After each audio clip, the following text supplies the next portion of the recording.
Sebuah catatan kecil dari saya untuk para orang tua hebat dimanapun berada. Assalamualaikum warahmatullahi wabarakatuh. Yang saya hormati Bapak dan Ibu orang tua ataupun wali murid yang semoga senantiasa sehat, diberi kelapangan rezeki dan kelapangan hati. Hari ini saya menulis bukan sebagai guru semata, tetapi sebagai seorang dewasa yang menyaksikan begitu banyak cerita tumbuh dalam diri anak-anak kita. Cerita yang seringkali tidak terlihat oleh mata, tidak terbaca oleh angka, dan tidak tersampaikan dalam lembar rapot. Tahun ajaran ini adalah perjalanan panjang. Bagi saya, bukan hanya tentang mengajar, tapi tentang mendampingi. Saya melihat anak-anak datang dengan berbagai ekspresi. Ada yang semangat, ada yang murung, ada yang ribut, ada juga yang diam. Ada yang hari itu sarapan, ada pula yang belum. Ada yang siap menerima pelajaran, ada pula yang hatinya sedang tak karuan karena masalah di rumah. Namun mereka tetap datang. Mereka tetap duduk di bangku yang sama, dan mereka tetap mencoba belajar, meskipun kadang tidak tahu harus mulai dari mana. Saya menyaksikan mereka tertawa bersama teman-teman, bertengkar lalu minta maaf, malas mengerjakan PR tapi tersenyum saat akhirnya berhasil. Saya tahu siapa yang diam-diam menahan tangis saat tidak bisa menjawab soal. Saya tahu siapa yang melempar canda padahal hatinya sedang tak tenang. Saya tahu siapa yang pelan-pelan mulai berani angkat tangan, meski dulu selalu sembunyi di belakang. Rapot tidak bisa menulis itu semua. Ia hanya memuat angka, huruf, predikat, maupun grafik. Tapi tidak bisa menggambarkan proses anak-anak yang bangkit setelah gagal. Tidak bisa menilai keberanian anak yang mau mencoba walaupun sering salah. Tidak bisa mengukur semangat anak yang terus hadir meski di rumahnya tak selalu nyaman. Dan izinkan saya menyampaikan sesuatu yang jujur, tapi insya Allah tidak menyinggung, justru mengajak kita semua berkaca bersama. Terkadang, kita terlalu sibuk membandingkan hasil, dan lupa menyelami proses. Terlalu cepat bertanya, nilainya berapa, sebelum sempat berkata, apa yang sudah kamu pelajari, nak? Kita ingin anak jadi juara, tapi lupa bahwa menjadi baik itu jauh lebih penting daripada sekedar menjadi paling tinggi. Saya tahu, menjadi orang tua itu tidak mudah, apalagi di zaman seperti ini. Tuntutan hidup tinggi, pekerjaan menumpuk, waktu dengan anak kadang tersisa hanya malam hari, itu pun dalam lelah. Kadang tanpa sadar, kita menjadi orang tua yang hanya hadir secara fisik, tapi hati dan perhatiannya sudah dikuras oleh dunia. Padahal, anak-anak kita tidak butuh orang tua yang sempurna.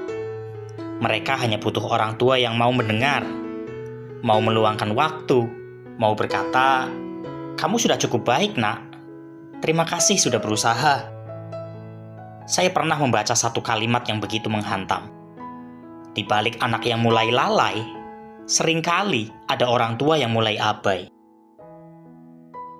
Abai yang tidak selalu tampak, abai dalam bentuk terlalu sibuk, terlalu percaya anak bisa jalan sendiri, terlalu cepat marah, atau terlalu pelit memberi pujian. Kadang kita terlalu fokus membenahi hasil. Padahal yang perlu kita rawat adalah proses. Saya mengerti, kadang kita juga merasa tidak cukup sebagai orang tua maupun guru. Tapi, selama kita mau terus hadir, terus belajar, dan terus menyayangi mereka sepenuh hati, itu sudah lebih dari cukup. Bapak dan Ibu, jika hari ini Bapak dan Ibu menerima rapot anak dengan hasil yang baik, bersyukurlah. Tapi, jangan lupa bahwa di balik nilai itu ada kerja keras mereka. Ada doa dan pengorbanan Anda.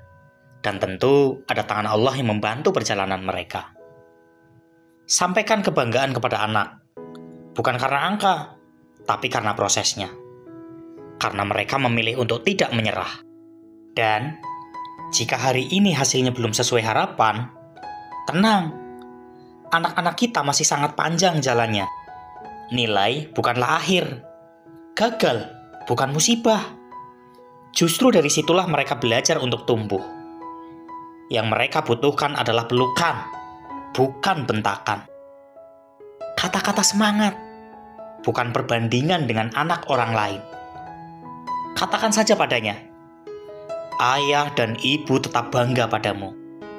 Terima kasih sudah mencoba. Kita belajar bersama-sama lagi ya.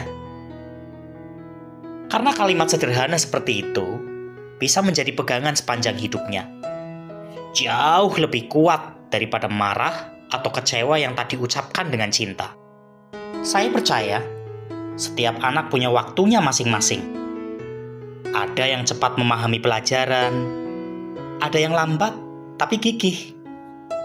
Ada yang unggul di akademik, ada juga yang menonjol di empati dan kebaikan hati. Tugas kita bukan menuntut mereka jadi seragam, tapi menemani mereka menemukan cahaya di jalannya masing-masing. Maka, mari kita terus berpegangan tangan. Sekolah dan rumah tidak boleh berdiri sendiri. Kami, para guru bisa mengajarkan pelajaran, tapi orang tualah yang mengajarkan makna hidup pertama kali.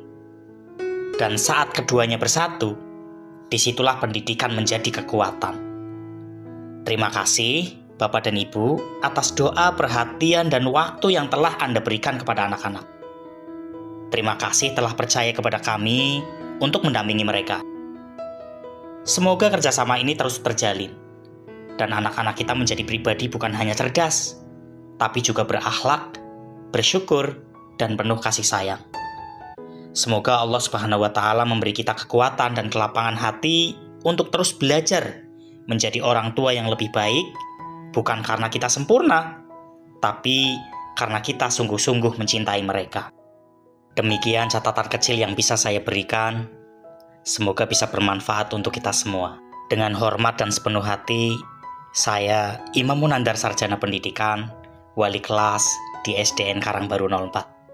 Assalamualaikum warahmatullahi wabarakatuh.